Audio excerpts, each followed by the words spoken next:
Hello बच्चों, good evening.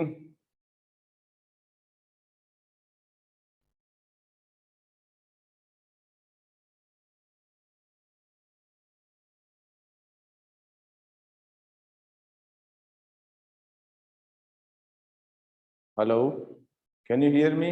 Good evening, sir. आवाज आ रही है क्या बच्चों? Yes, sir, आ रही है.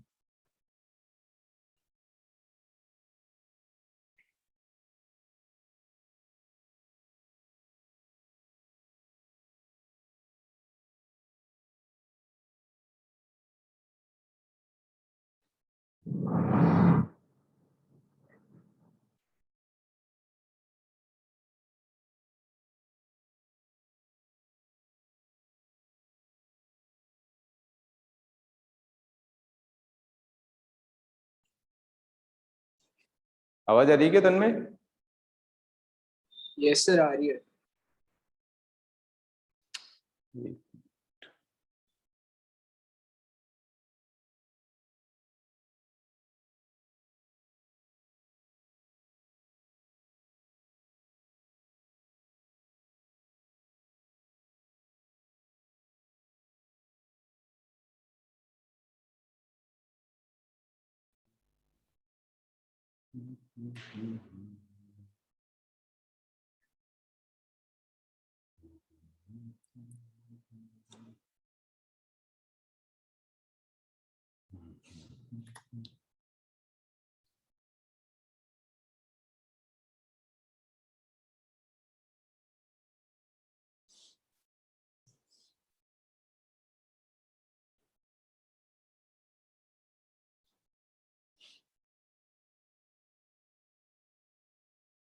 हाँ, एक बार फिर से बताओ, आवाज आ रही है क्या?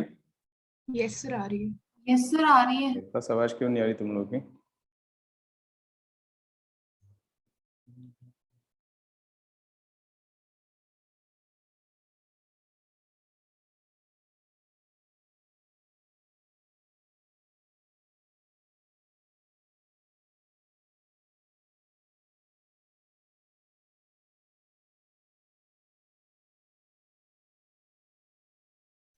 ठीक है, Yes, sir. आ रही है आवाज? हाँ सर, आ रही है. ये और internet connection is unstable.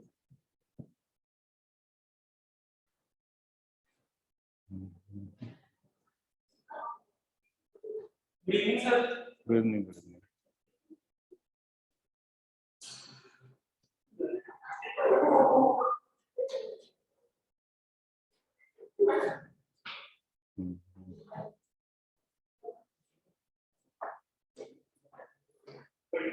Good evening, good evening.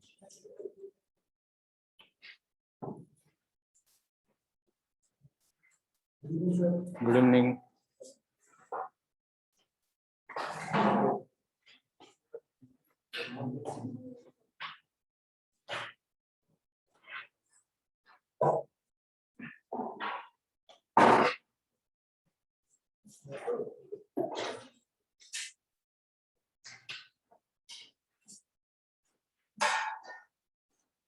आज इधर आजा अभिमन्यु।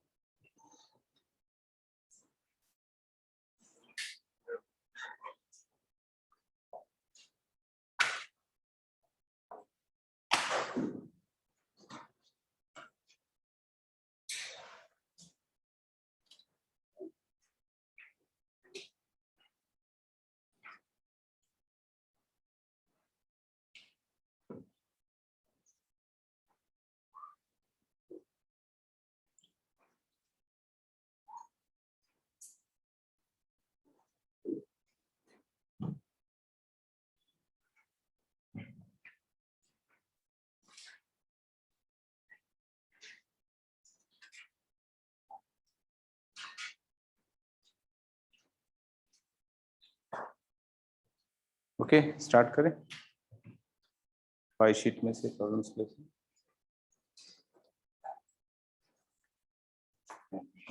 यस, कहाँ तक डिस्कस हो गया? 120.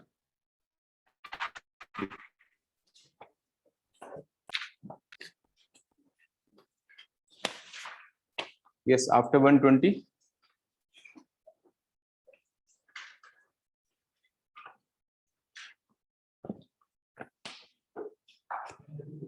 $134.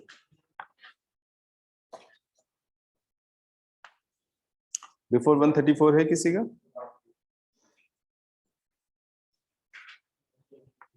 122. Let E1, E2, E3 be three arbitrary events of a sample space S. Consider the following statements. Which of the following statements are correct? Only one of them occurs. तो E1 नहीं हो रहा है, E2 and E3 हो रहे हैं, वो तो वैसे गलत हो गया. ठीक है. P, none of them occurs. E1 और E1 does not occur और E2 does not occur. Plus का मतलब इंटरसेक्शन होता है, और जो विदाउट एनी साइन इसका मतलब क्या, आई एम सॉरी, प्लस का मतलब यूनियन होता है, और विदाउट एनी साइन का मतलब हो गया इंटरसेक्शन. ठीक है. तो E1 does not occur और E2 does not occur हो गया. ये बी ऑप्शन भी गलत लग रहा है. At least one of them occurs. So either E1 और E2 और E3 हो गया, एटलीस्ट वन ऑफ देम. यही वाला सही है, सी ऑप्शन. आगे बताओ. Next 134. If P of A is equal to P of B is equal to X and P of A intersection B is equal to P of A dash intersection B dash is 1 by 3, then value of X is 134.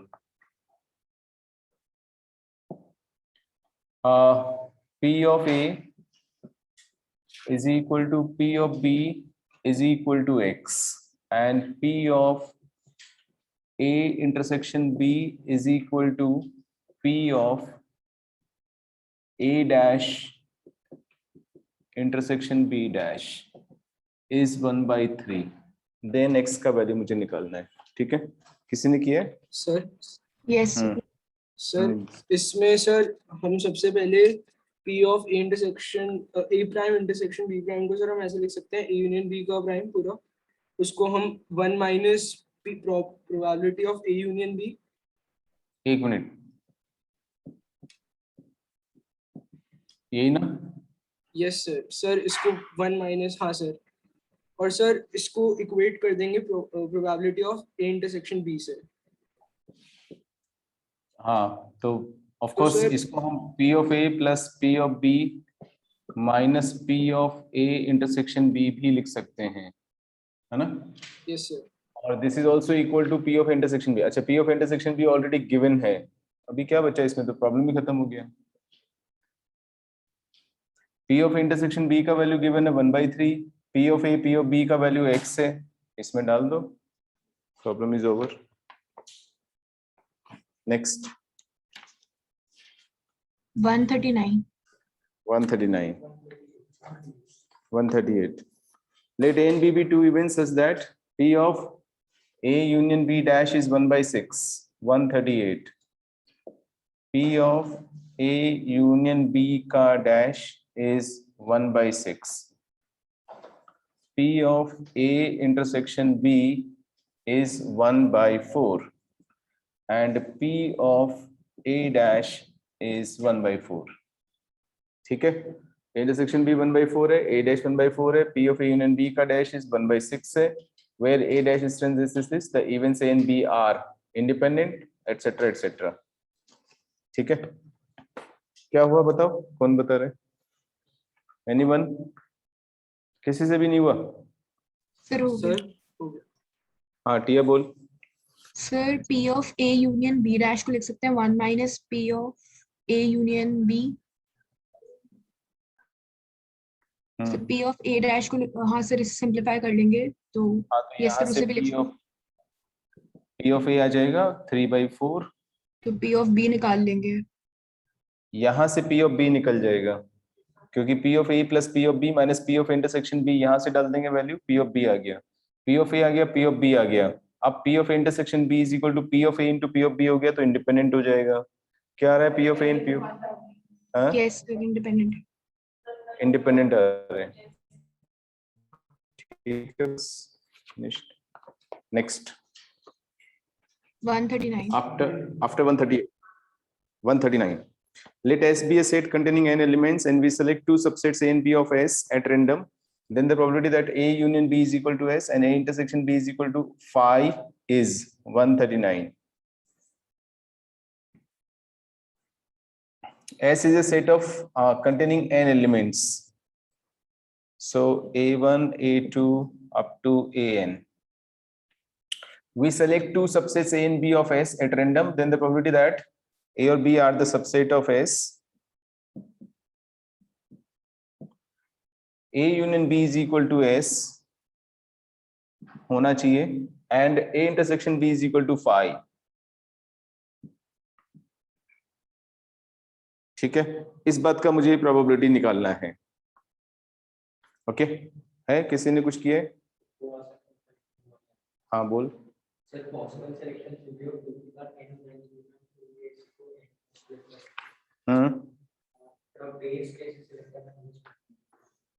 क्योंकि दोनों का union मिलके sample space भी होना चाहिए.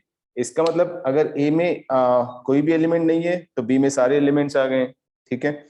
ए में अगर one element मैंने चूज किया तो बी में फिर n-1 एलिमेंट्स लेंगे एटसेट्रा एटसेट्रा. इस तरह से करना पड़ेगा मुझे. ठीक है. यहाँ किसी ने किया? एनीवन? नो. देखो ऐसे सेलेक्ट करना तो मुश्किल है कि हम ए में कितने आ रहे हैं एलिमेंट्स फिर बी में कितने आएंगे. उसमें कर तो सकते हैं but the problem will become very lengthy. So rather we should go for the elements. जैसे फर्स्ट एलिमेंट की बात करें A1 की तो that A1 might be an element of A or maybe an element of B or maybe an element of both of them or maybe element of none of them. चार possibilities हैं. ठीक है. तो if I discuss for any AI belongs to S तो इसके लिए मेरे पास में 4 possibilities हैं. AI belongs to A and AI belongs to B. दोनों सबसेट्स में आ जाए. ठीक है. Second possibility, AI belongs to A and AI does not belong to B. Third possibility, AI does not belong to A and AI belongs to B. Fourth possibility, AI neither belongs to A and nor belongs to B.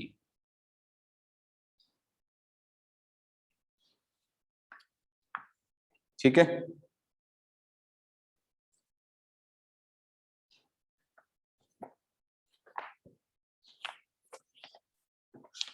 Now अब बताओ आप कुछ सोच सकते हो?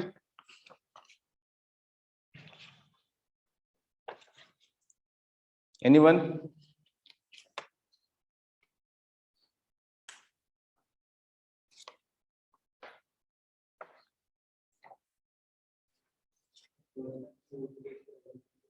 क्यों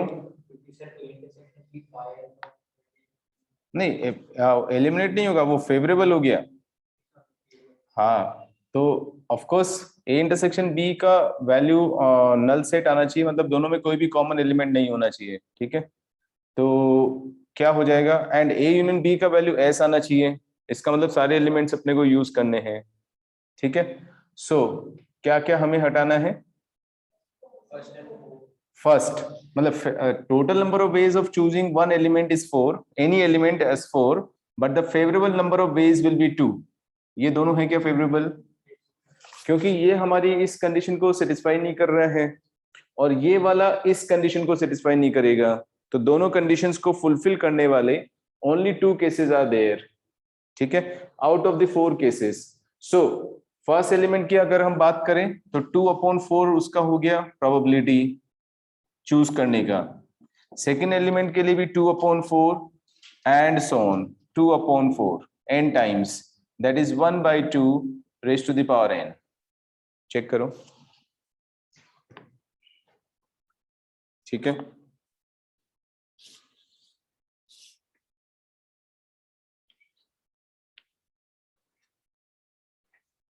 next problem बोलो.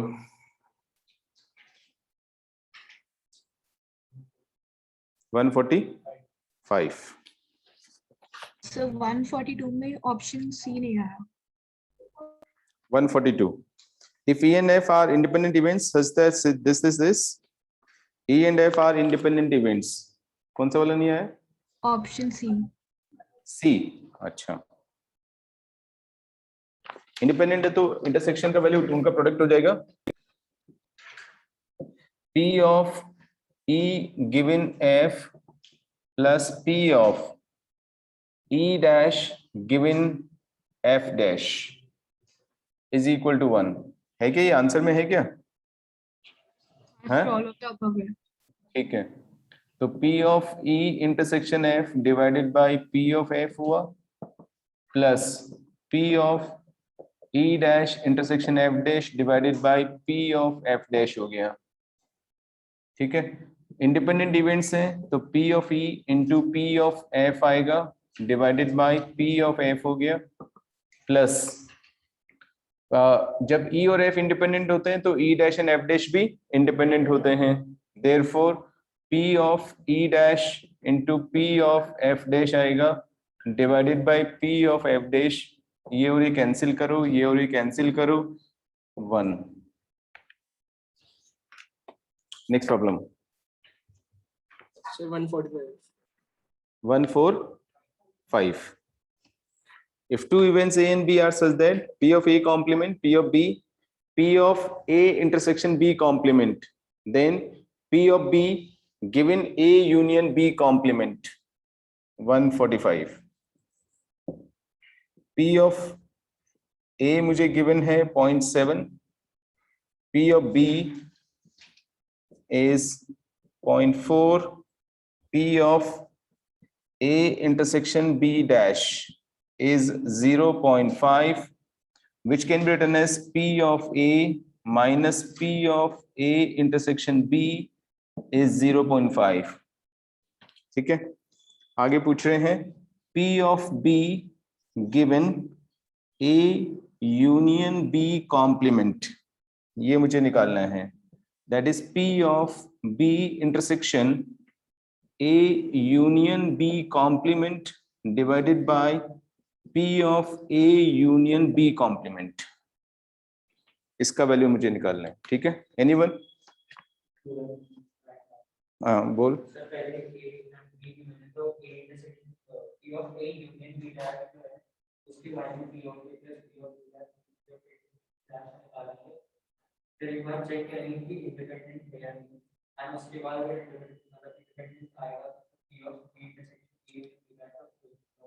नहीं, इंडिपेंडेंट क्यों चेक करना है अपने को?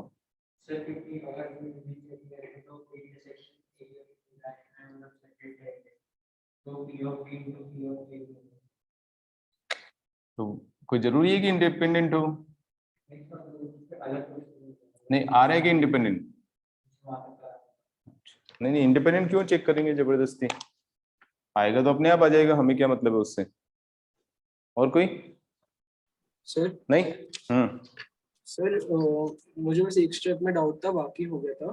अब सर हो गया. सर इसमें ऐसा होगा कि ऊपर हम लिख सकते हैं, हाँ सर, जो सर आपने इधर लिखा है सर, इसको आप ओपन करेंगे तो B intersection A union B intersection B dash आ जाएगा ऊपर न्यूमरेटर में.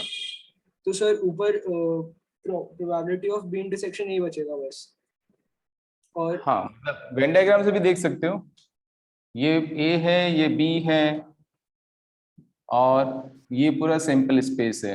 ठीक है, ए यूनियन बी डैश, ए के साथ बी डैश का यूनियन कौन सा हो जाएगा बताओ?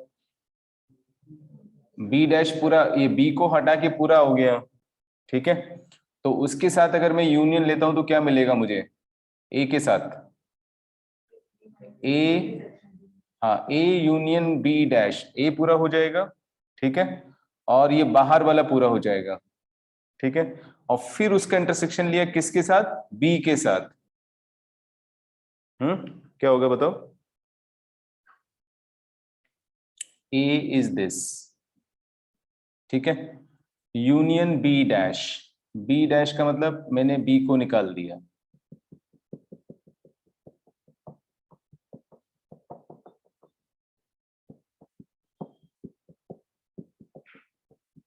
दिस इज द यूनियन, ठीक है।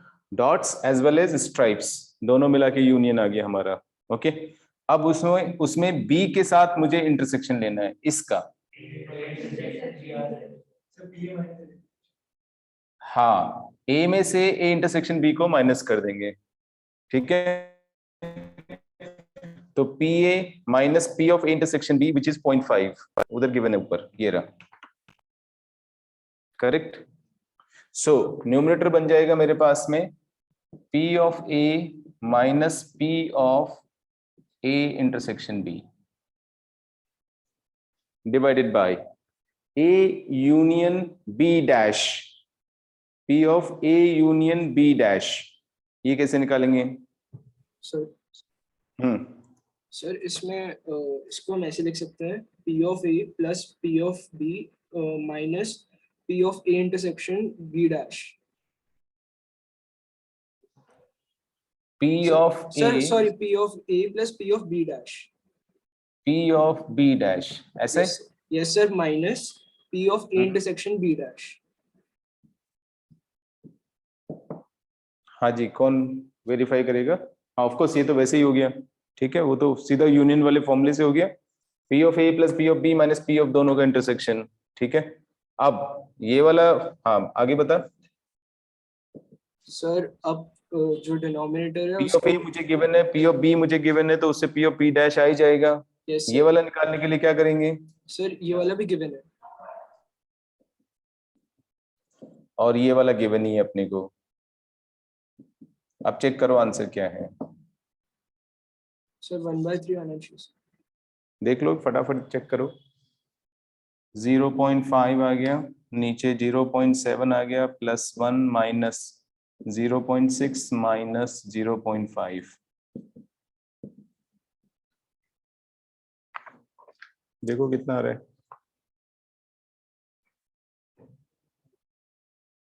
नीचे कितना बचा? नीचे 0.6 बच गया क्या? क्या आंसर है पीछे? हाँ,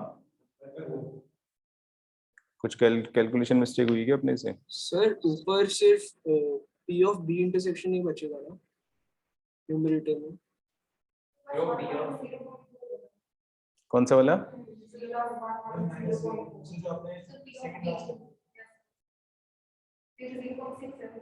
ओ यस यस, ओके, मैंने बी डैश डाल दिया।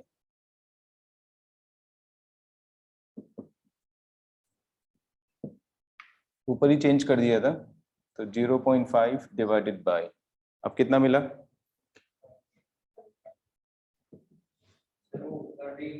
ऊपर भी कुछ गलती हुई,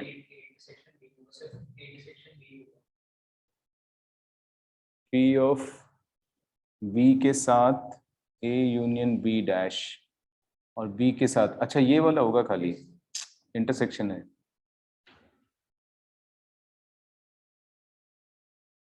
तो ये कितना है?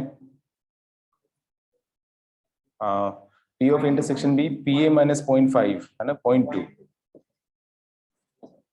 अब चेक करना, ठीक है। चलो next.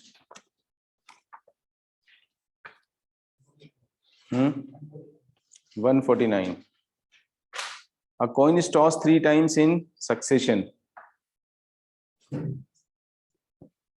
A coin is tossed 3 times in succession if E is the event that there are at least 2 heads and F is the event in which first throw is a head, then P of E given F निकालना है मुझे।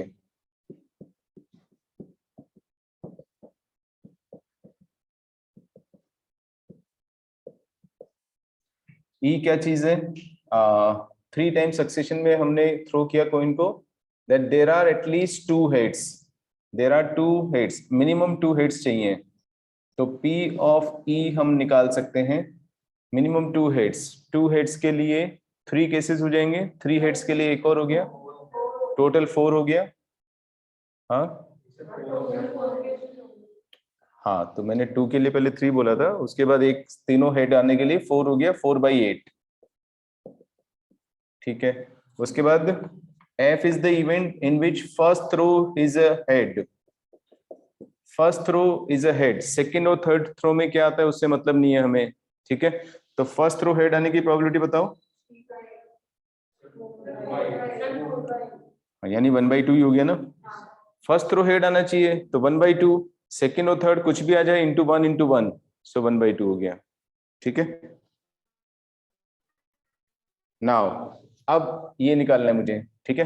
तो P of E intersection F, इसका मतलब क्या होगा event कि कम से कम 2 हेड आने चाहिए और फर्स्ट में हेड आना चाहिए, कम से कम 2 हेड आने चाहिए और फर्स्ट में हेड आना चाहिए, ओके। कितना आ रहा है 3/8, काउंट कर लिया पक्का, ठीक है। और नीचे P ऑफ F हो गया, बस खत्म। 3/8 अपॉन 1/2 कितना आया, देखो आंसर। नेक्स्ट, चलो आगे।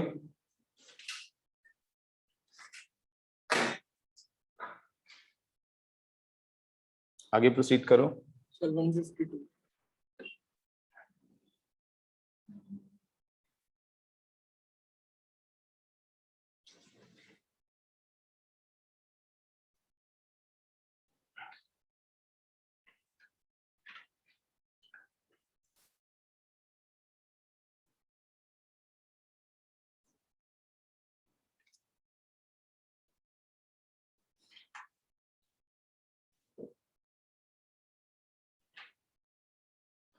One 152. A bag A contains 2 white and 3 red balls. 2 white and 3 red balls. And the bag B contains 4 white and 5 red balls. One ball is drawn at random from a randomly chosen bag and is found to be red. The probability that it was drawn from bag B. Bayes rule लगेगा, ठीक है। अभी bag के लिए कुछ बोला नहीं है इन्होंने, इसका मतलब इक्वली लाइकली है। तो P of A is equal to P of B, both of them are equal to 1/2, ठीक है। अब probability of red ball, so that could come from A intersection R, or could come from B intersection R, ठीक है, which is P of A into P of R given A plus P of B into P of R given B, ऐसे हो जाएगा, ठीक है। So far so good. Now this is P of R. Last में डाल देंगे values. उसके बाद बोल रहे हैं इस बात की, it is found to be red, the probability that it was drawn from bag B, तो conditional probability of B such that red has happened. So this is P of B intersection R divided by P of R, which is P of B into P of R given B divided by P of R, which is P of A into P of R given A plus P of B into P of R given B। बस सबकी values डाल दो, ठीक है। P of R तो निकाल ही लेंगे। P of R given A 3/5 हो जाएगा, P of R given B will be 5/9। Next problem 157। Before 157 है किसी का प्रॉब्लम? सर 154। कौन सा? 154। 154। 8 coins are tossed simultaneously. The probability of getting at least 6 heads 154। 8 coins को अपन ने simultaneously toss किया, कम से कम 6 हेड आने चाहिए, तो 8C6 1/2 raised to the power 6 into 1/2 raised to the power 2, 6 head, 7 heads 1/2 raised to the power 7 into 1/2 raised to the power 1, or all 8 heads।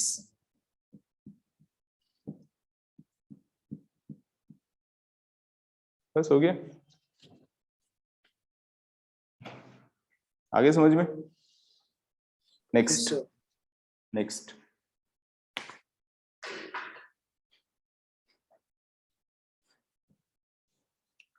Next problem बोलो।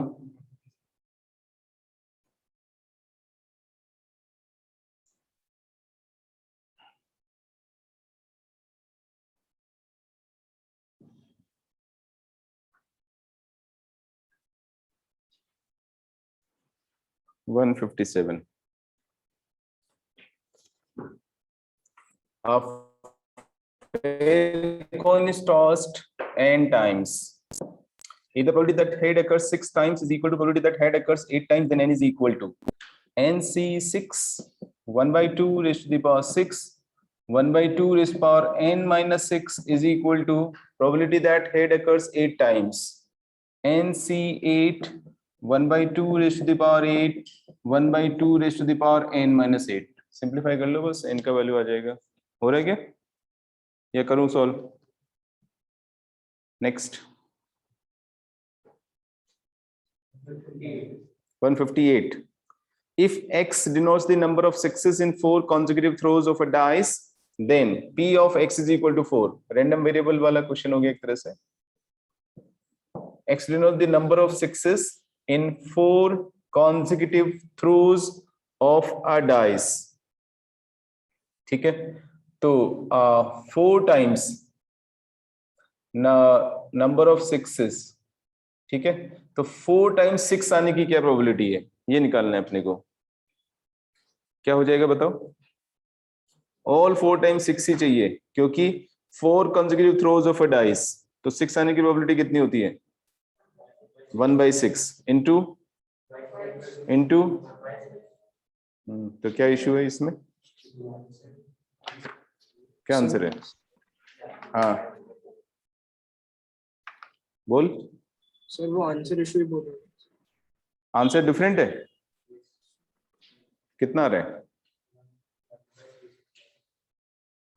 6 into 6 into 6 into 6 36 into 36 कितना है?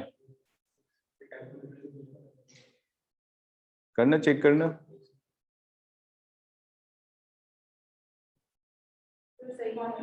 आ रहा है? ठीक है, सर नेक्स्ट. हाँ sir इसको हम ऐसे भी तो कर सकते थे ना कि मतलब जैसे 6 अगर चारों बार हमें 6 चाहिए तो मतलब टोटल 1296 आउटकम्स आएंगे. और सर हमें चारों बार 6 चाहिए तो उसका तो एक ही वे होगा ना,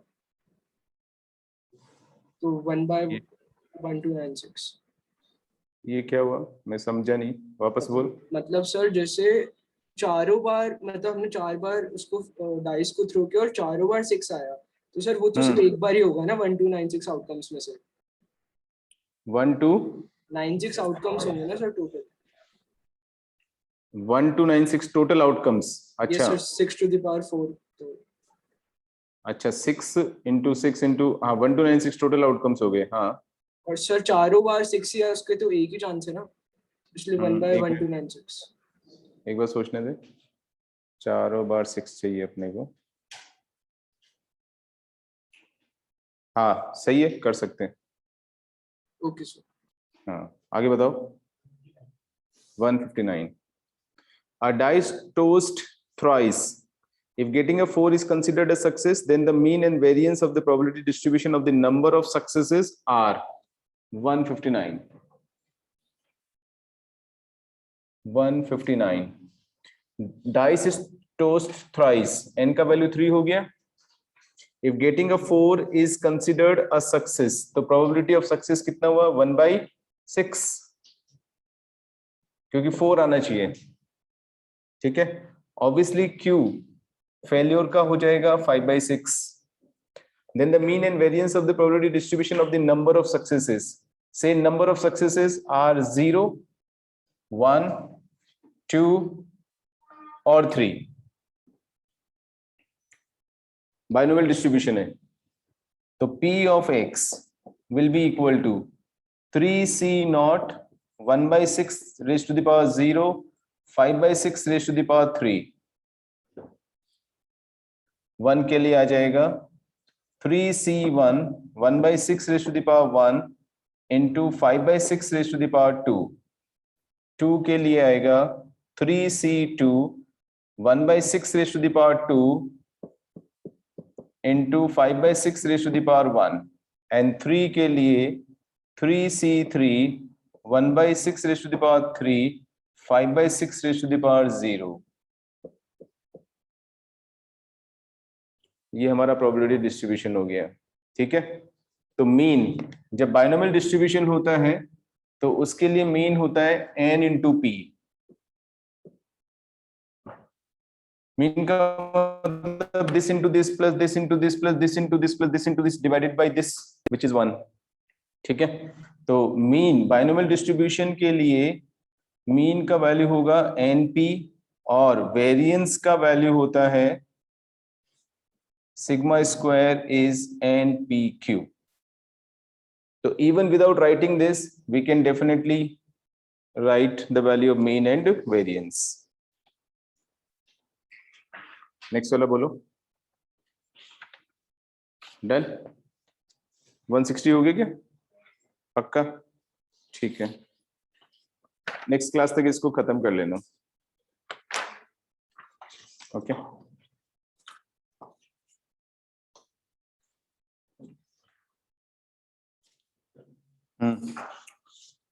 और कुछ कहना है किसी को? स्टार्ट करें आगे? ठीक है, डिफरेंशियल इक्वेशन में कितनी प्रॉब्लम्स बची है? लास्ट 60। ठीक है, पहले डिफरेंशियल इक्वेशन ले लेते हैं।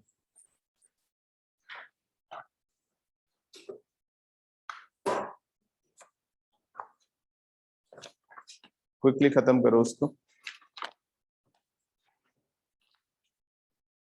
बिकॉज मुझे थोड़े से एग्जांपल्स और बताने, then from my side probability is over. Of course कुछ अच्छी प्रॉब्लम्स अपन एडवांस के टाइम जब पढ़ेंगे तब करेंगे।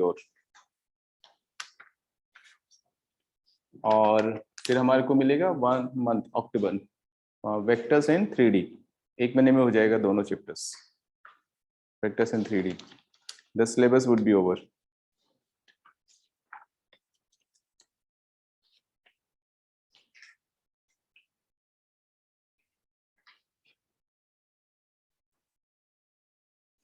यस, स्टार्ट करो। कहाँ से डिस्कस करने? 120 के बाद से बोलो। सर आप एक बार 107 भी बता देंगे क्या? क्या? 107। किसका? डिफरेंशियल इक्वेशन का? Yes sir. तो पीछे क्यों जा रही है? सर ये वो रह गया था पूछना। तो ये होमोजेनियस इक्वेशन है ये तो। तो मैंने 107 ट्राई किया, मेरे से नहीं हो रहा। 107 3xy plus y square into dx is equal to minus में x square plus xy into dy। तो dy by dx। बोल क्या प्रॉब्लम आ रही है इसमें?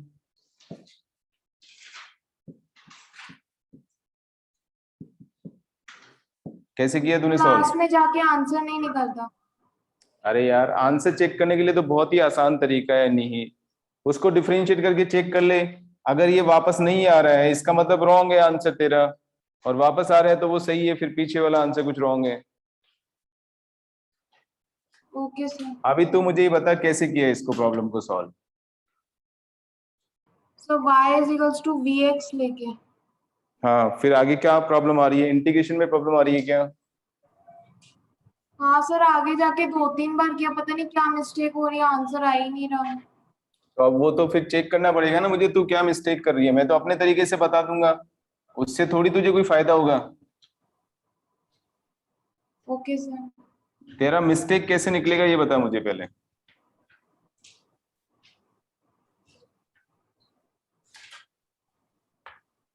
हाँ, और कुछ है क्या इसमें? किसी ने कुछ किया है क्या? हो गया था ना? y is equal to v into x put किया, dy by dx is equal to v into 1 plus x into dv by dx डाल दिया, dy by dx का वैल्यू डाल दिया v plus x dv by dx is equal to y की जगह मैंने vx डाल दिया, x खत्म हो जाएगा, 3 into v आएगा प्लस v स्क्वायर आएगा, नीचे आएगा माइनस में 1 plus v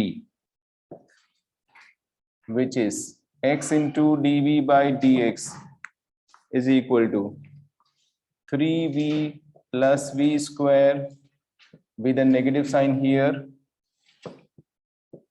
upon 1 plus v minus v, minus common निकाला 3 प्लस वी स्क्वायर, प्लस का वी स्क्वायर 2 आ जाएगा और प्लस का वी, चेक करना कैलकुलेशन सही है क्या सब? सही है क्या?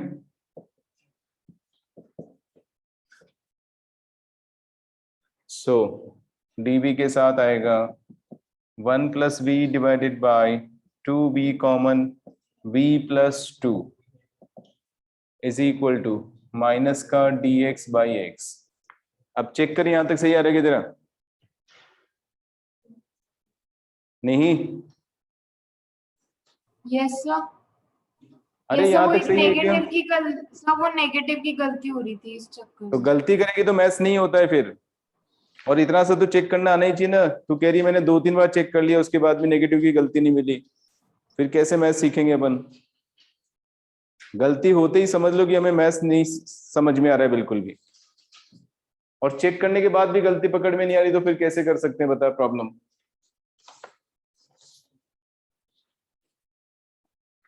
बताऊं क्या आगे फिर? नहीं सर, हो जाएगा। ठीक है चलो नेक्स्ट प्रॉब्लम बोलो। किसका? 125। 125 मैंने भी कुछ टिक तो कर रखा है, इसमें कुछ प्रॉब्लम है क्या? 125 बी, वो तो अपन चेक भी कर सकते हैं ना। 125 देख लेते हैं एक बार क्या आंसर दिया हुआ है इन्होंने। Equation dy by dx is equal to 1 minus y sine x divided by cos x है। वैसे तो लीनियर इक्वेशन है, सबको पता लग ही रहा होगा, ठीक है। अब आंसर चेक करने के लिए मैंने ऐसा लिखा है, क्या आंसर है बताओ इसका? पीछे क्या दिया हुआ है? Y tan x into sec x, okay. और तुम लोग का क्या आ रहा है? वाई सेक एक्स, अच्छा हो सकता है गलती हो क्योंकि मैंने भी लगाया हुआ है कुछ मार्किंग, देख लेते हैं। Y tan x into sec x is equal to c, इसको मैंने साइन अपॉन कॉस में कन्वर्ट कर दिया, 1 अपॉन कॉस लिख दिया, तो वाई साइन एक्स आ जाएगा is equal to c into cos square x हो जाएगा, ठीक है क्या? देखो now y as it is हो गया, इसका कॉस एक्स हो गया, sine x into d y by d x is equal to 2c into cos x into minus का sine x. Therefore d y by d x की value हम लिख सकते हैं माइनस का 2 into c cos x into sine x minus y cos x divided by sine x, ठीक है। c का वैल्यू अगर मैं वापस डाल देता हूं यहां से, y sine x upon cos square x, y sine x upon cos square x, y sine x upon cos square x into cos x into sine x minus y cos x divided by sine x. एक cos यहां से cancel कर दो, ठीक है। तो ये आ जाएगा माइनस का 2y sine square x minus y cos square x divided by cos x into sine x. नहीं मैच कर रहे, आ ही नहीं रहा है ये, ठीक है, फॉरगेट इट। चलो नेक्स्ट वाला बोलो। वो तो आएगा ना जब इससे किया है तो, ठीक है। आंसर में मिस्टेक है, ओके आगे चलो नेक्स्ट।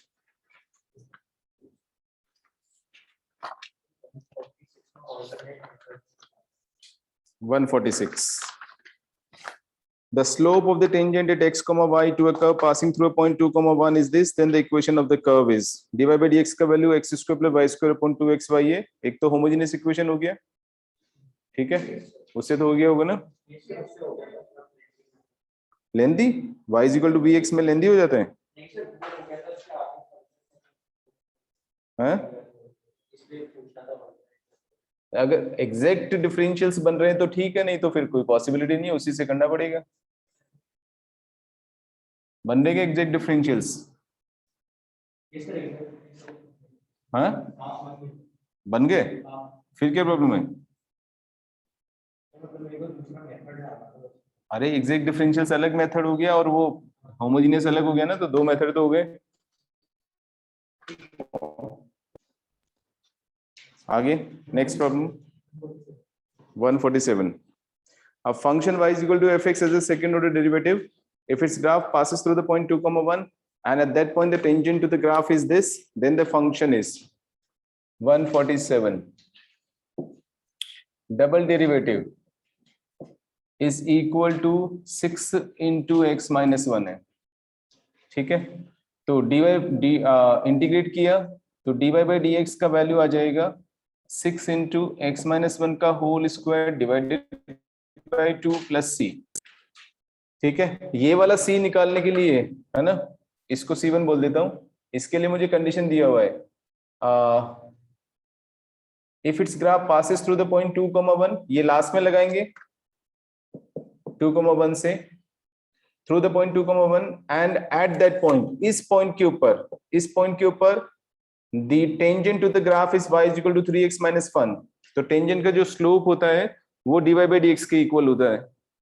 तो at x is equal to 2, at x is equal to 2, dy by dx का वैल्यू कितना हो गया 3, y is equal to 3x minus 5 उसका टेंजेंट है। तो ये दोनों यूज कर लेंगे यहाँ पे। तो 3 is equal to 3 into 2 minus 1 का स्क्वायर इज 1 प्लस c1 का वैल्यू 0 आ गया। तो dy by dx की वैल्यू आ गई मेरे पास 3 इंटू एक्स माइनस 1 का होल स्क्वायर। एक बार वापस इंटीग्रेट कर देंगे, दोबारा c निकालने के लिए 1, 2 डाल देंगे। x का वैल्यू 2 पे y का value 1।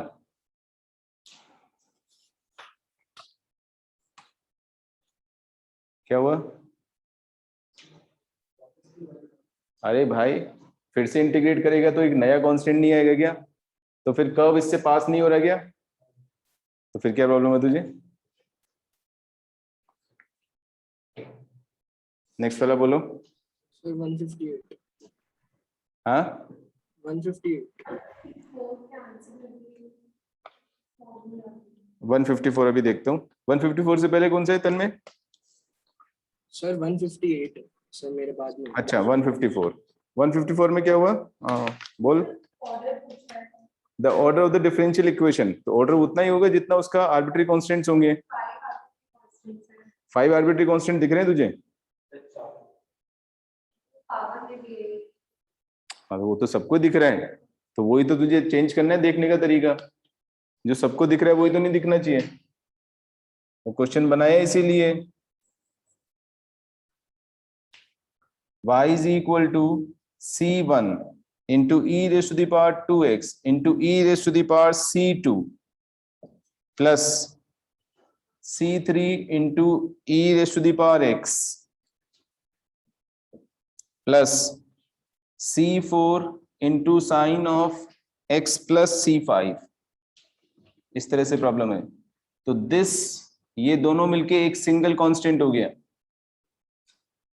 So this is just like a into e raised to the power 2x।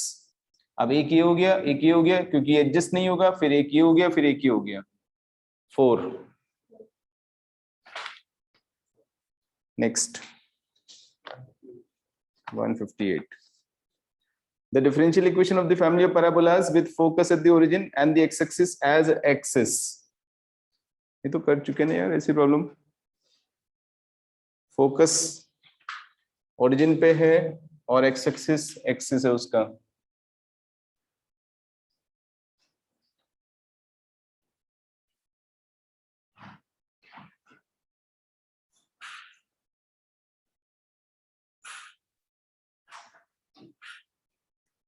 yes. 158 ना?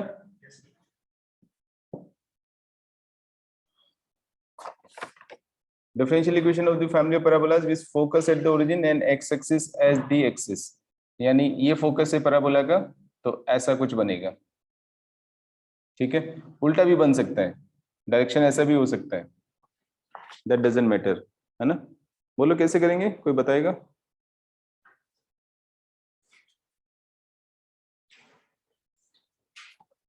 Focus is at the origin, कैसे लिखूं मैं पैराबोला की equation? Sir y square is equal to 4ax. Y square is equal to 4x में तो a,0 पे होता है फोकस, Yes sir. तो गलत है ना, ओरिजिन पे होना चाहिए ना फोकस।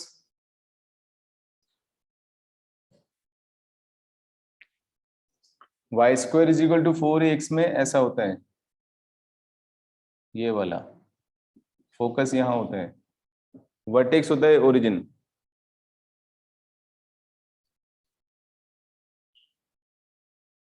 अब प्रॉब्लम हो गई नहीं? से this point is h,0, vertex is h,0, x ठीक है। plus h है। तो अब मुझे इक्वेशन को कैसे निकालना पड़ेगा? हाँ सॉरी बोल। So y square equals to 4ax plus h. Y square is equal to 4a into x plus h, ऐसा? Yes. एक मिनट रुक जा, कैसे बताया टी है बता। सर इसमें h,0 पे फोकस होगा। कैसे हो जाएगा बता। पहली बात तो तू x प्लस एच को अगर पहले वर्टेक्स की बात करते हैं, वर्टेक्स के लिए y का वैल्यू 0 डालेंगे, x प्लस एच का वैल्यू 0 डालेंगे, तो x का वैल्यू माइनस एच आया, तो वैसे ही गलत हो गया। चलो x माइनस एच कर देता हूं इसको, तो h, 0 इसका वर्टेक्स हो गया, तो फोकस 0 0 पे होगा, ये कैसे डिसाइड किया? x माइनस एच का वैल्यू हो जाएगा a, तो x का वैल्यू हो जाएगा a प्लस एच, तो फोकस a प्लस एच पे हुआ। Yes. भूल गए हो तुम लोग सब पैराबोला? और कोई बताएगा?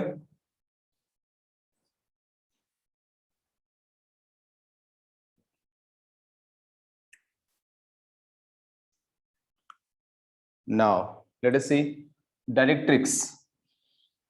डायरेक्ट्रिक्स इधर हो जाएगी, से दिस इज h,0 और ये वाला डिस्टेंस हमारे पास h आ गया, ठीक है। h पॉजिटिव हो सकता है, नेगेटिव हो सकता है, that doesn't matter, sign of h is not important here. तो ये डिस्टेंस कितना होगा यहां से यहां तक का? अरे फोकस से वर्टेक्स के बीच में जितना डिस्टेंस है उतना ही डिस्टेंस तो वर्टेक्स से डायरेक्ट्रिक्स के बीच में होगा, h, because every point is equidistant from the focus and the directrix on a parabola. Okay, तो इसकी इक्वेशन हो गई x is equal to h plus h is 2h, h negative होने पर इस साइड में हो जाएगी, h पॉजिटिव होने पर उस साइड में हो जाएगी, ये डायरेक्ट्रिक्स की इक्वेशन आ गई। तो इक्वेशन ऑफ पैराबोला कैसे निकालते हैं? Any point on the parabola, locus of a point such that this distance and this distance are equal, ये पैराबोला का इक्वेशन होता है। तो root x square plus y square, origin से डिस्टेंस हो गया फोकस से, और फिर इस लाइन से डिस्टेंस x माइनस 2h का मॉड,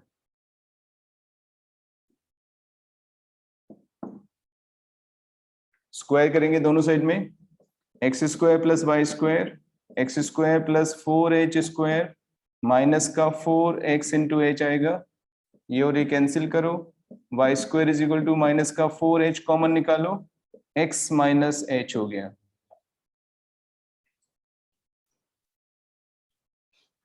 ठीक है,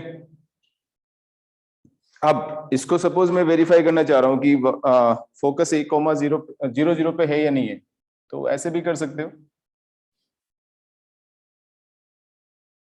शिफ्टिंग ऑफ ओरिजिन जब हम पैराबोला में करते हैं तो उससे हम फोकस कैसे निकालते हैं?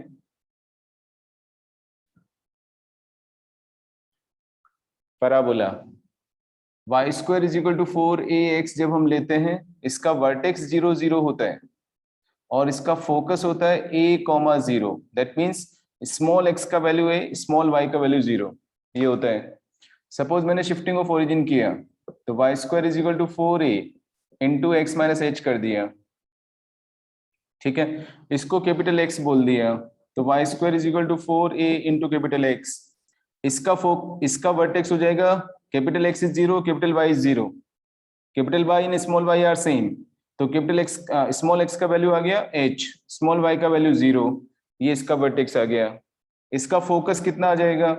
इसका फोकस हो जाएगा कैपिटल x का वैल्यू, कैपिटल x का वैल्यू a होना चाहिए, तो स्मॉल x का वैल्यू कितना हो गया? a प्लस h, ठीक है। And capital Y 0, small y is also same, so 0, ये फोकस हुआ इसका, ठीक है। Let us verify from here, यहां से देखो, यहां से आ जाएगा x माइनस h, ये कैपिटल X हो गया, is equal to a, what is a here? Minus h, ठीक है। तो स्मॉल x का वैल्यू 0 आ गया, सिमिलरली स्मॉल y का वैल्यू 0 हो गया, focus is 0 0। So this is the standard equation of the parabola जिसका फोकस 0 0 पे हो जाएगा।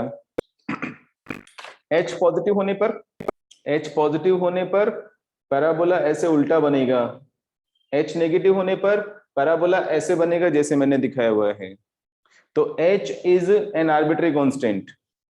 अब h को हमें एलिमिनेट करना है, तो एक बार डिफरेंशिएट करना है, h का वैल्यू डाल देंगे, फिर आगे समझ में। नेक्स्ट क्वेश्चन बताओ।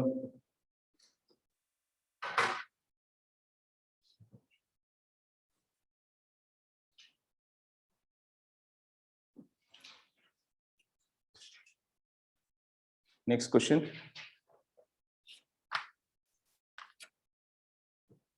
Sir 160, 160, sir 160, only 160.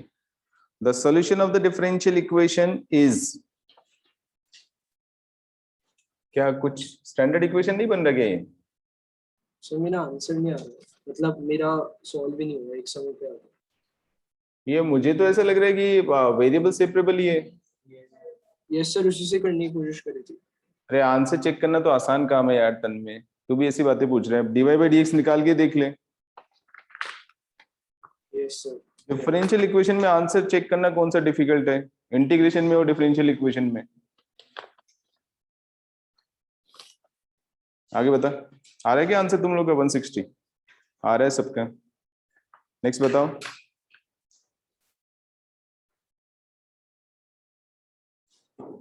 आफ्टर 160 हो गया खत्म। 168, the slope of the tangent at x comma y to a curve passing through 1 comma pi by 4 is given by this, then the equation of the curve different, वो है ना homogeneous, y is equal to bx डाल दे। नहीं, differentiate इसमें करना possible नहीं, क्योंकि इसमें क्या है 1 comma pi by 4 से पास हो रहा है ना, तो पर्टिकुलर इक्वेशन आ जाएगा। ठीक, हाँ आगे बताओ। Next 169, a continuously differentiable function phi x in 0 to pi satisfying this, y of 0 is equal to 0 is equal to y of pi, इसमें क्या प्रॉब्लम होगी? dy upon 1 plus y square is equal to dx हो गया है ना। tan inverse y is equal to x plus c, x का value 0 तो y का वैल्यू 0 डाल दिया, ठीक है। अब क्या हुआ इसमें प्रॉब्लम? क्या नहीं समझ में आ रहा है इसमें भाई? सिंपल ही नहीं समझ में आ रही क्या तुझे? सिंबल ही समझ में नहीं आ रही क्या आर्यम? तो क्या नहीं समझ में आया?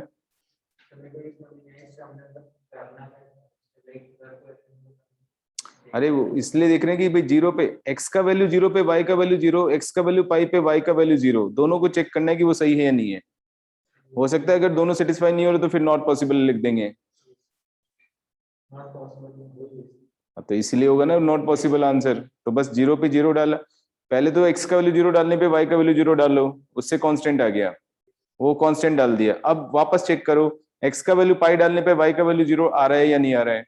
नहीं आ रहा है तो इसका मतलब नॉट पॉसिबल, दैट्स इट। आगे बताओ। नेक्स्ट हो गया खत्म, पक्का? करें फिर probability.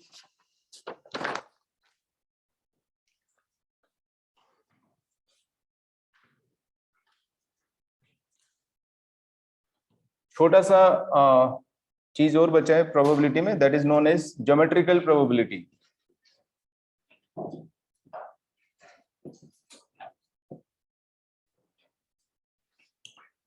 When the number of outcomes are infinite, then we cannot apply the usual definition of probability.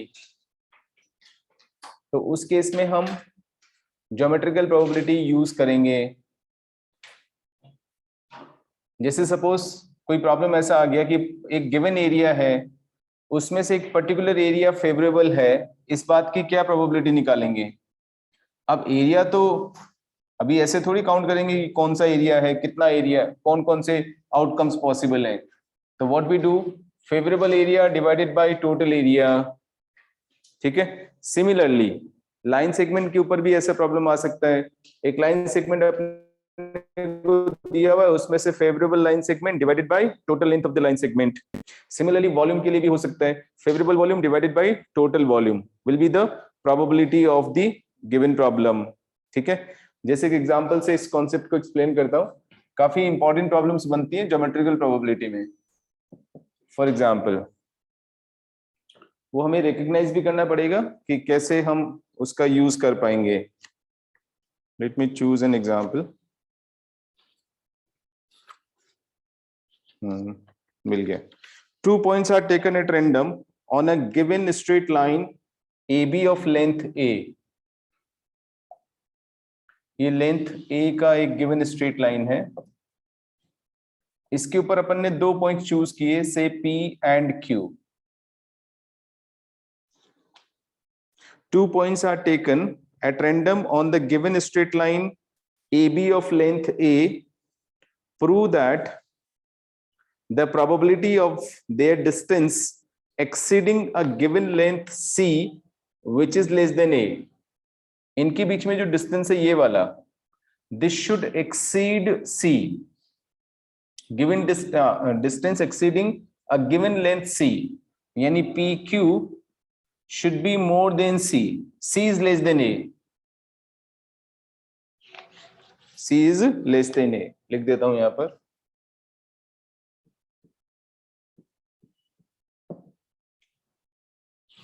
Is equal to 1 minus C upon A का whole square. The probability is 1 minus C upon A का whole square. ये मुझे prove करना है. इस बात की कि PQ का जो लेंथ है वो C से बड़ा होना चाहिए. ओके. फिर से बोल देता हूं. 2 points are taken at random on the given straight line AB of length A. Prove that the probability of their distance exceeding a given length C. ठीक है. The probability of their distance exceeding a given length C. Their distance यानी P और Q के बीच में जो distance है that should exceed C. इस बात का प्रोबेबिलिटी हमें प्रूव करना है कि वो ये होगा 1 minus C by A का होल स्क्वायर. करेक्ट. क्वेश्चन आ गया समझ में. अब कैसे अपन इसको सॉल्व करेंगे देखते हैं. Let us suppose this is X and say this is Y. Okay. Let AP is equal to X. Obviously X is between 0 and A, and AQ is equal to Y. Y is also between 0 and A. Okay. तो y minus x लिखो या x minus y, doesn't matter, क्योंकि mod तो लगाने ही वाले हैं. Distance between them y minus x का मोड हो गया. This should be more than c. इस बात की मुझे प्रोबेबिलिटी निकालनी है. ठीक है. तो कैसे निकालेंगे. x का वैल्यू 0 से a के बीच में है, y का वैल्यू भी 0 से a के बीच में है. तो एक स्क्वायर बनाया. ये यहां से यहां तक का x हो गया, ये वाला y हो गया, यानी this is 0, this is a, 0, this is 0, a. x का वैल्यू vary from 0 to a, y का वैल्यू वेरी फ्रॉम 0 टू a. ठीक है.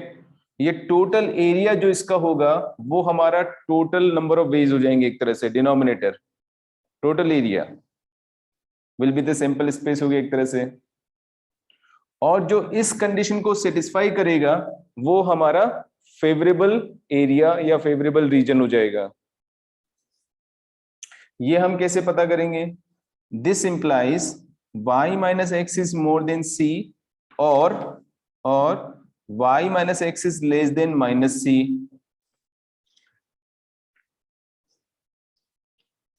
करेक्ट। अब इसका ग्राफ बनाएंगे, है ना। y minus x is equal to c, line का ग्राफ बना देता हूं मैं। x का वैल्यू मैंने 0 डाला, y का वैल्यू c आ गया, और y का वैल्यू 0 डालूंगा तो x का वैल्यू आएगा माइनस c। ऐसे लाइन बन जाएगी। This is 0, c।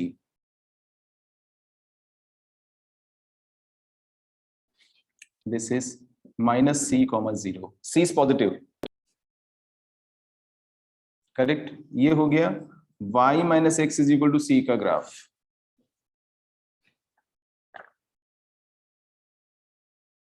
ओके ये वाला इनइक्वालिटी सेटिस्फाई होना चाहिए। y minus x must be more than c।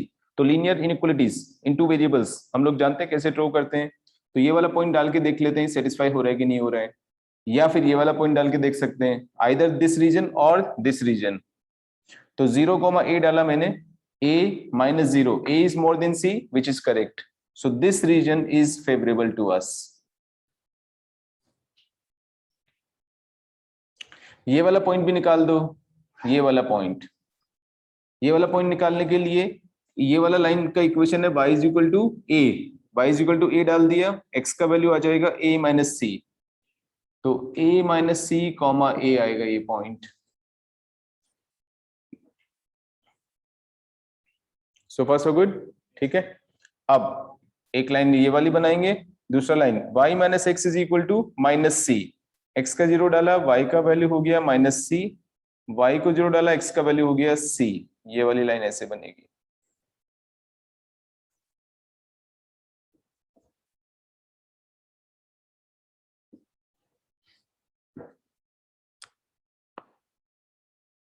ठीक है। और देखते हैं a, 0 सेटिस्फाई कर रहा है क्या। 0 यहां डाल दिया, a यहां डाल दिया, तो minus a is less than minus c, minus से मल्टीप्लाई करेंगे तो a is more than c which is correct. ये वाला रीजन सेटिस्फाई करेगा। ये वाला पॉइंट निकालने के लिए x का वैल्यू a डाल देंगे, x का वैल्यू a डालने से y का वैल्यू आएगा a minus c. This line is y minus x is equal to minus सी।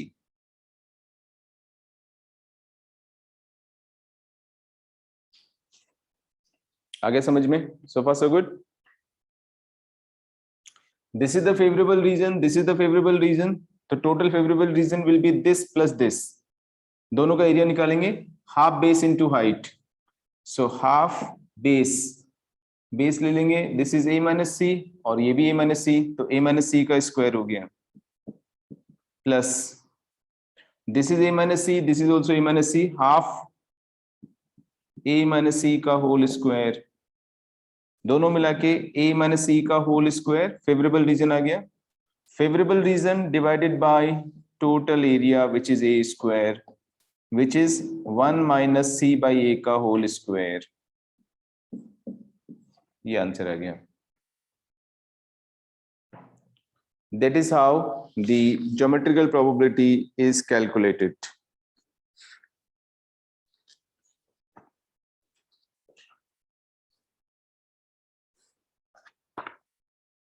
आया समझ में? Next problem, a coin is tossed p plus q times। ये सबको आ गया ज्योमेट्रिकल प्रोबेबिलिटी समझ में?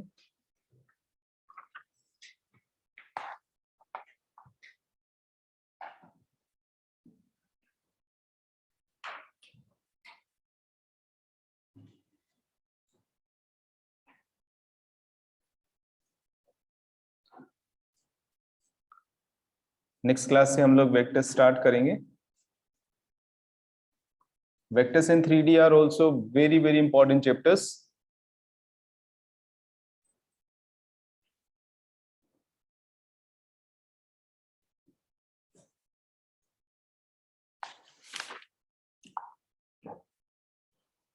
Next example, a coin is tossed P plus Q times. A coin is tossed P plus Q times where P is given to be more than Q.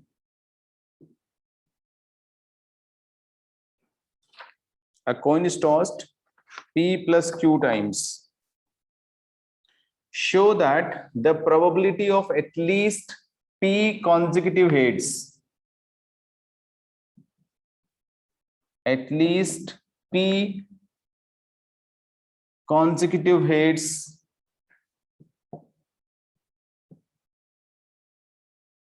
show that the probability of getting at least P consecutive heads is Q plus 2 divided by 2 raised to the power P plus 1. P plus 1 ऐसे नहीं होना चाहिए, ऊपर आएगा,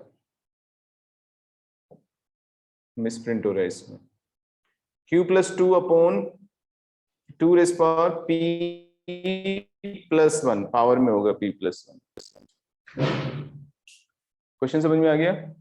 एक coin को P plus Q times अपन ने throw किया, P is more than Q, कम से कम P कॉन्जिक्यूटिव हेड्स आने चाहिए, इस बात की प्रोबेबिलिटी ये बतानी है अपने को.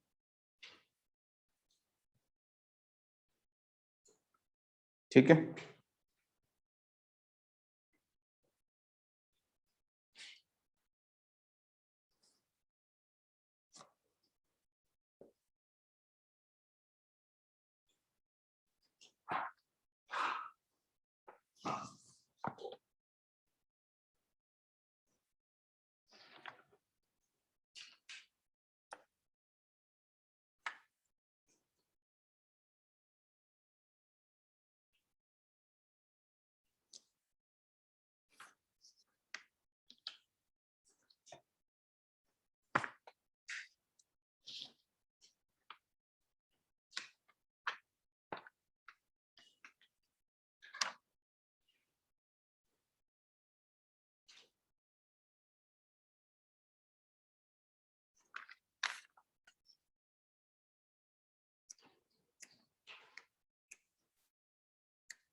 यस हो गया.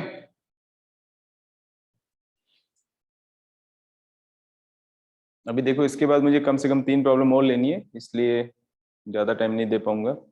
नहीं हो रहा तो बोलो, कुछ सोचने में आ रहा है कि नहीं आ रहा है? नहीं हो रहा है, ठीक है. एटलीस्ट P कॉन्जिक्यूटिव हेड्स आनी चाहिए अपने पास में. ऐसा हो सकता है कि स्टार्ट किया हमने first head head head P consecutive heads आ गए, उसके बाद में हेड आए या टेल आए, हेड आए या टेल आए, does not matter, this event में हैपन. और दूसरा इवेंट क्या होगा? सेकंड से हेड आना स्टार्ट हो जाए, फर्स्ट टेल आना जरूरी है फिर, क्योंकि अगर फर्स्ट हेड आ गया और सेकंड भी हेड आ रहा है तो P कंसेक्यूटिव हेड्स आ रहे हैं तो वो तो इसी में काउंट हो जाएगा. ठीक है, तो first should be tail, second head, and then head head head, P times again consecutive heads, then head आए या टेल आए डज नॉट मैटर. और फर्स्ट में हेड आए या टेल आए डज नॉट मैटर. ठीक है, सेकंड में टेल आना जरूरी है, और थर्ड में head head head consecutive heads and so on. P heads आ गए, उसके बाद does not matter. Are you getting this thing? ठीक है, and keep doing. Last case क्या बनेगा? Does not matter, does not matter, does not matter, एक tail आना चाहिए, उसके बाद पी कॉन्जिक्यूटिव हेड्स आने चाहिए। लास्ट केस यानी लास्ट वाला भी हेड आना चाहिए। ये कौन सा केस होगा? नहीं, टोटल पी प्लस क्यू है, तो ये टेल कौन सी प्लेस पे आ रहा है? क्यू एथ प्लेस पे। हाँ बताओ।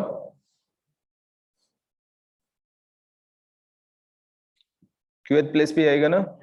हाँ, so this is happening at the qth place.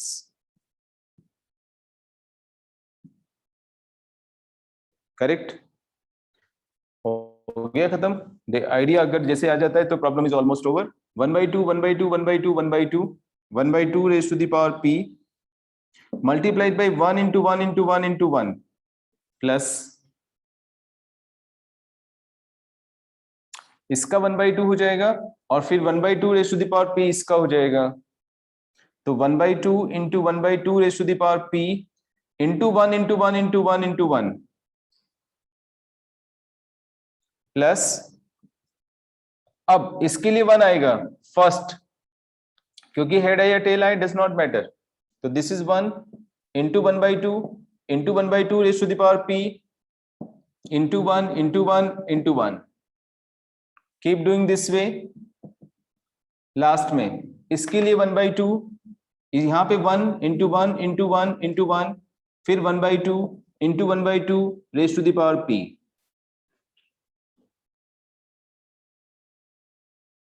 Check करो सब सही है क्या? So finally we have 1/2 raise to the power p plus ये आ रहा है 1/2 raise to the power p plus 1 everywhere. How many cases? How many cases?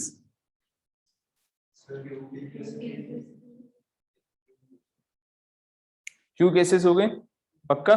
ठीक है, क्योंकि यहां पे टेल आया और फिर यहां पे टेल आया, तो ये फर्स्ट प्लेस पे टेल आया एंड क्यूएथ प्लेस पे टेल आया। फर्स्ट प्लेस पे टेल, सेकंड प्लेस पे टेल, थर्ड प्लेस पे टेल, क्यूएथ प्लेस पे टेल। तो टोटल केसेस कितने हो गए?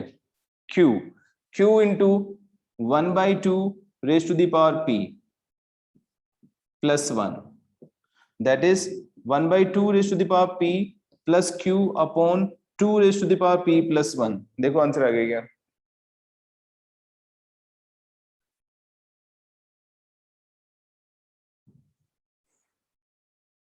Done?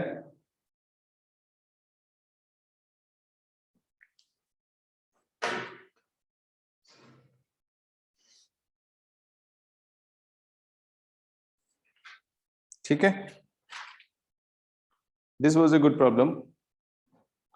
Next,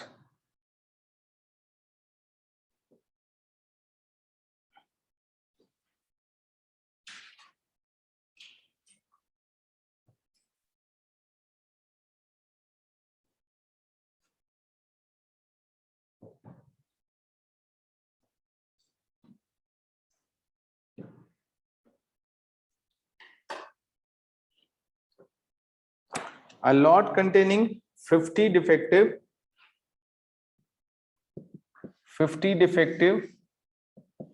and 50 known defective items. Bulbs. 2 bulbs are drawn at random, one at a time with replacement. जब with replacement करते हैं तो the events become independent, क्योंकि आपने निकाला फिर रख दिया फिर वापस निकाला, तो it doesn't matter कि पहले आपके पास क्या आया था और क्या नहीं आया था। ठीक है, तो 50 डिफेक्टिव है, 50 नॉन डिफेक्टिव है। 2 bulbs are drawn at random, 2 bulbs are drawn at random, one at a time with replacement. The events ABC are defined as, event A है, the first bulb is defective,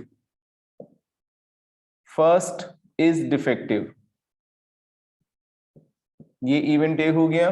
B, second bulb is non defective, second is non defective, and C, the two bulbs are either both defective or both non-defective, both defective or both non-defective.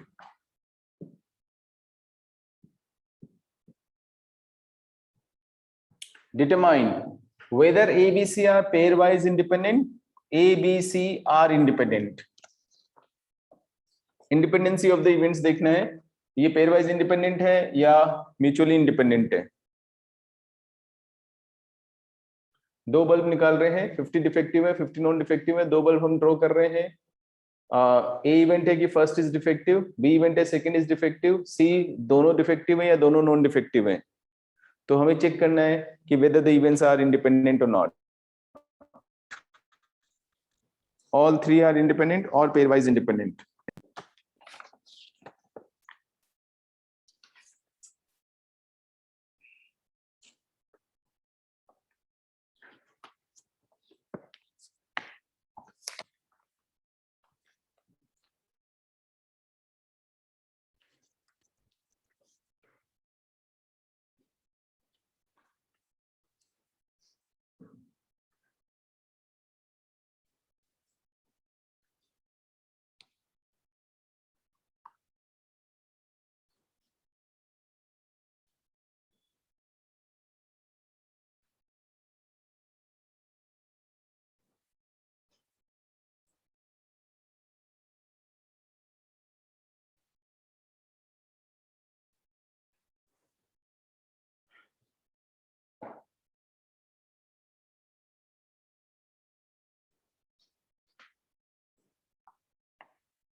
Yes, anyone?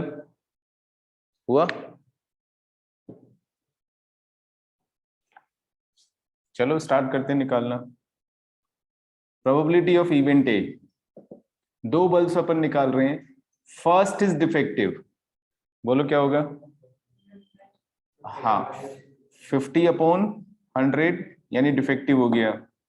दूसरे में क्या होगा? अच्छा, replacement के साथ कर रहे हैं, वापस रख दिया हमने, है ना? तो दूसरा बल्ब क्या होगा?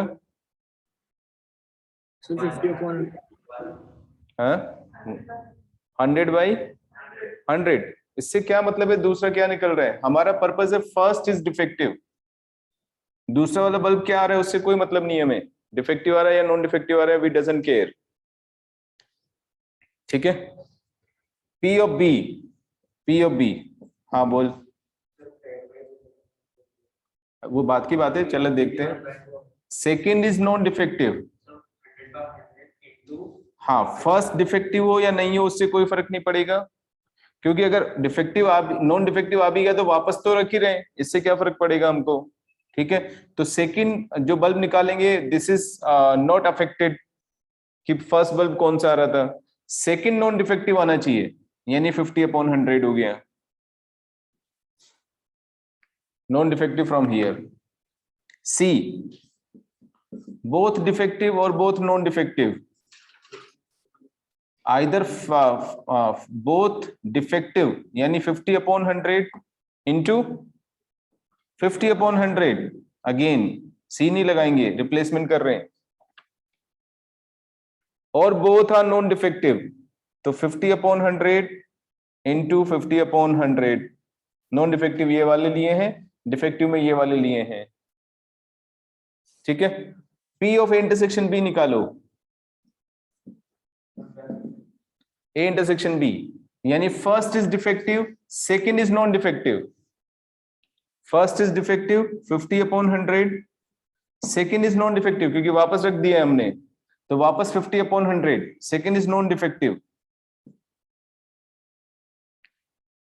ठीक है, P of B intersection C, that means second is non defective. इसमें है कि दोनों या तो नॉन डिफेक्टिव हो या दोनों डिफेक्टिव हो। इंटरसेक्शन का क्या मतलब हो जाएगा, दोनों नॉन डिफेक्टिव हो, यानी 50/100 इंटू 50/100।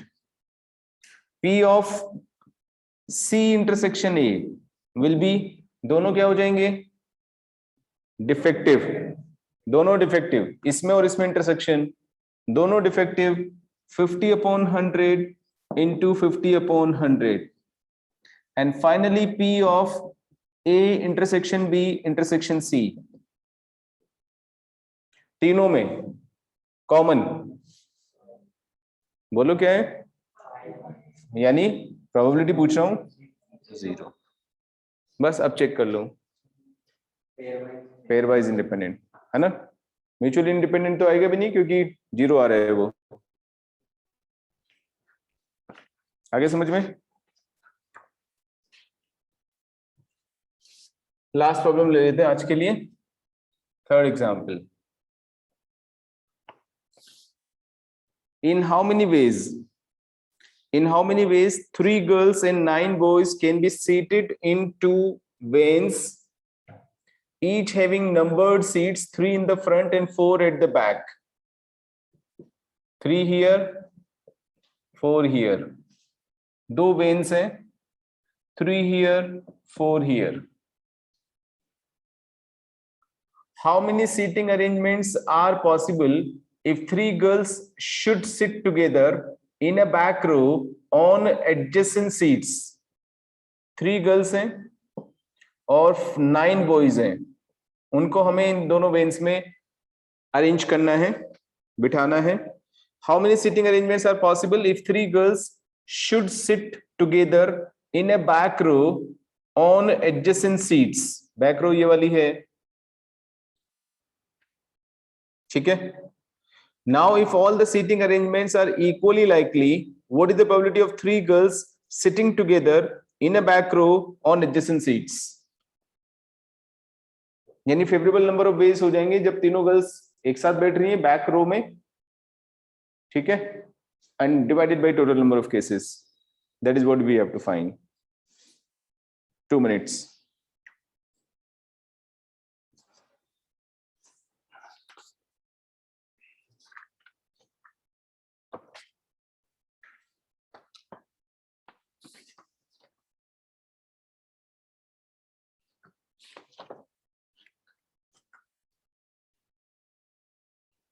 पीएनसी का प्रॉब्लम हो गया एक्चुअली।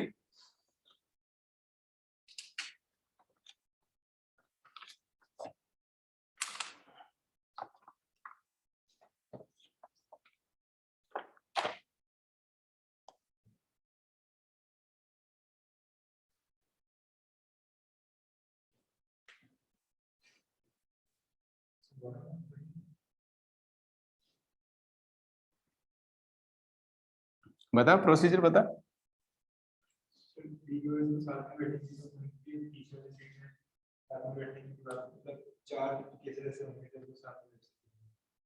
चार केसेस होंगे, हाँ 1 मिनट। तो all the 3 girls either can sit here or can sit here, here और here, ठीक है ना, 4 वेज होंगे। अच्छा फिर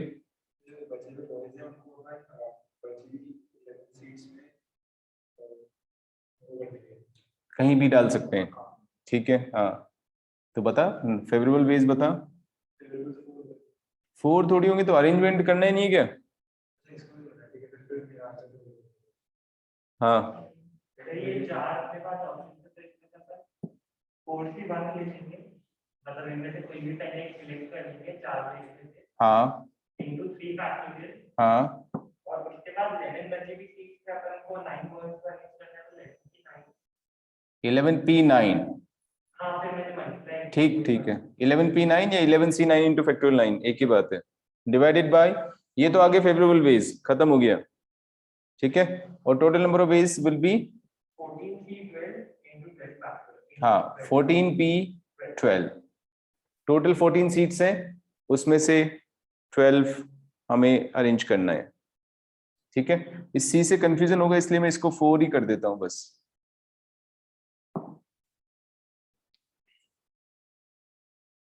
दैट्स करेक्ट, यही आंसर है।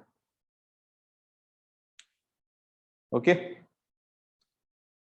So for the time being probability is over. जब एडवांस के लिए पढ़ेंगे तो और अच्छे एग्जांपल्स भी करेंगे उस समय। थ्योरी तो खत्म हो गया है, बस एक दो चीजें बची होंगी थ्योरी में भी, वो भी अपन एडवांस में पढ़ेंगे फिर, ठीक है। That's all, vectors in 3D, दोनों चैप्टर्स ऑलमोस्ट साथ में ही चलते हैं, बट ऑफ कोर्स पहले वेक्टर्स ज्यादा होगा, उसके बाद 3D होगा। That's all for today. Thank you किसी को Thank you, कुछ sir. हाँ, किसी को कुछ कहना है, पूछना है?